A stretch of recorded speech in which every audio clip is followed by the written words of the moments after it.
Praise the Lord. Good morning. கர்த்தர் நல்லவர், அவர் கிருபை என்றும் உள்ளது. எரேமியா 31 இஸ்ரவேல் என்னும் கன்னிகையே, மறுபடியும் உன்னை கட்டுவிப்பேன், நீ கட்டப்படுவாய். மறுபடியும் நீ மேல வாத்தியத்தோடும் ஆடல் பாடல் செய்கிறவர்களின் களிப்புள்ள கூட்டத்தாரோடும் புறப்படுவாய். எரேமியா 31 எரேமியா தீர்க்கதரிசி மூலமாக கர்த்தர் கொடுக்கும் இந்த வார்த்தையானது மீட்கும் அன்பை பற்றிய வாக்குத்தத்தமாகும். சோர்ந்து போன இஸ்ரவேலை அவர் மீண்டும் உருவாக்குவதையும், கவலைகள் நீங்கி மக்கள் மகிழ்ச்சியுடன் இருக்கும் காலம் திரும்ப வரும் என்பதையும் பற்றியதே. இடிந்து போன வாழ்வை தேவன் மீண்டும் கட்டுவார். அழுகை மாறி களிப்பும் கொண்டாட்டமும் பெருகும். சோர்ந்து போன மக்களுக்கு இது நித்தியமான நம்பிக்கையின் வார்த்தை. நம்முடைய வாழ்க்கையில் சில நேரங்களில் தோல்விகள், இழப்புகள் அல்லது பாவங்களின் காரணமாக எல்லாம் உடைந்து போனது போல தோன்றலாம். ஆனால் நம்முடைய தேவன் உடைந்து போனதை அப்படியே விடுகிறவர் அல்ல, அதை மறுபடி கட்டி எழுப்புகிறவர்.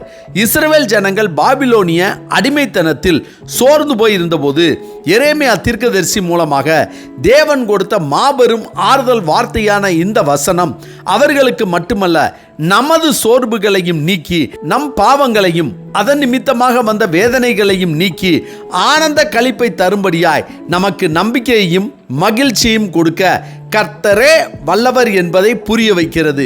நான் உன்னை மறுபடியும் கட்டுவிப்பேன் என்று கர்த்தர் கூறும்போது அது அவருடைய மாறாத கிருபையை காட்டுகிறது.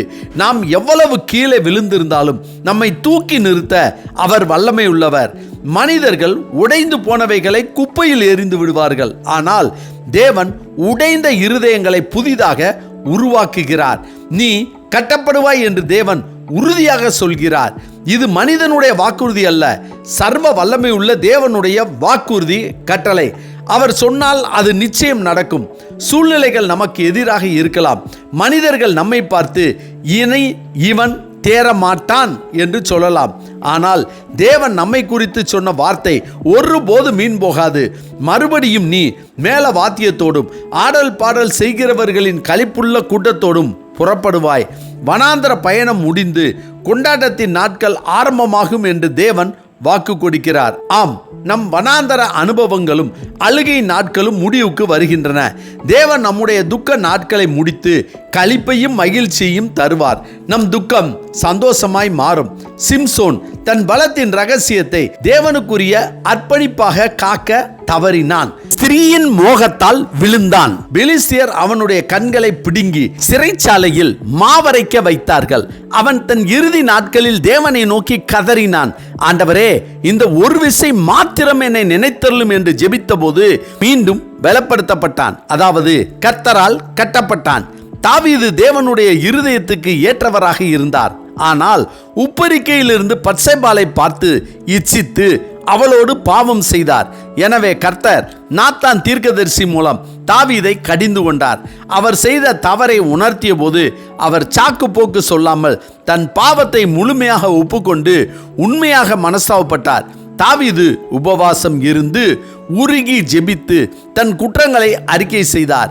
எனவே மீண்டும் கட்டப்பட்டார். கர்த்தருக்கு பிரியமானவர்களே, நாம் அறிந்தோ அறியாமலோ செய்த பாவத்தின் நிமித்தமாகவும் கர்த்தரிடத்தில் கேட்காமல் அவரிடத்தில் விசாரிக்காமல் சில முடிவுகளை, சில காரியங்களை நாமே நம்முடைய சுய விருப்பத்தின்படி செய்ததன் விளைவாக ஏற்பட்ட தோல்விகளையும் அதன் விளைவாக வரும் மனவேதனைகளையும் பொருளாதார கஷ்டங்களையும் பொறாமையினாலும் போட்டியினாலும் சத்துருக்கள் நமக்கு செய்த தொந்தரவுகளால் நாம் துவண்டு போய் இருந்தாலும், நம் வாழ்க்கையில் எந்த பகுதி உடைந்து போய் இருந்தாலும், நம் குடும்பம், பொருளாதாரம் மற்றும் ஆவிக்குரிய வாழ்க்கை வீழ்ந்து போய் இருந்தாலும், எதிர்காலத்தை பற்றி பயந்து போய் கர்த்தருடைய பாதத்தில் அவருடைய இரக்கத்திற்காய் காத்திருக்கிற நம்மை பார்த்துதான் உண்மையுள்ள தேவன் நான் மறுபடியும் உன்னை கட்டுவிப்பேன் என்று சொல்கிறார்.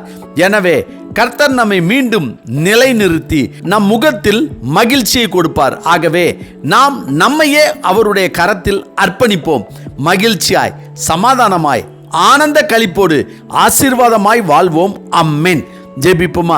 சர்வ வல்லமை உள்ள சேனைகளின் தேவனாகிய கர்த்தாவே, தகர்க்கப்பட்ட குடும்பமாக, நஷ்டப்பட்டு போன பொருளாதாரமாக, பலவீனப்பட்டு போன சரீரமாக, பின்வாங்கி போன ஆவிக்குரிய வாழ்க்கை, சாபம், பாவம், போட்டி, பொறாமை மற்றும் சாத்தான் கொண்டு வந்த எல்லா தடைகளும், அவமானங்களும், நிந்தைகளும் என எந்த பகுதியில் நமக்கு உடைவுகள் இருந்தாலும் உம்முடைய சமூகத்தை நாடி தேடி உம்முடைய இரக்கத்திற்காக கெஞ்சி நிற்கிற எங்கள் மேல் உம்முடைய அளவற்ற இரக்கத்தினாலும் தயவினாலும் கிருபையினாலும் எங்களோடு நீர் செய்த உடன்படிக்கை மற்றும் நீர் எங்களுக்கு கொடுத்த வாக்குத்தத்தங்களையும் நினைவு கூர்ந்து எங்களை மறுபடியும் கட்டி எழுப்பி மகிழ்ச்சியாய், சந்தோஷமாய், ஆசீர்வாதமாய் வாழச் செய்ய வேண்டும் என ஆண்டவராகிய இயேசு கிறிஸ்துவின் இன்ப நாமத்தில் ஜெபிக்கிறோம் நல்ல பிதாவே. ஆமேன், ஆமேன். கர்த்தர் நல்லவர், அவர் கிருபை இன்று முழுவதும் நம்மோடு கூட இருப்பதாக. ஆமென்.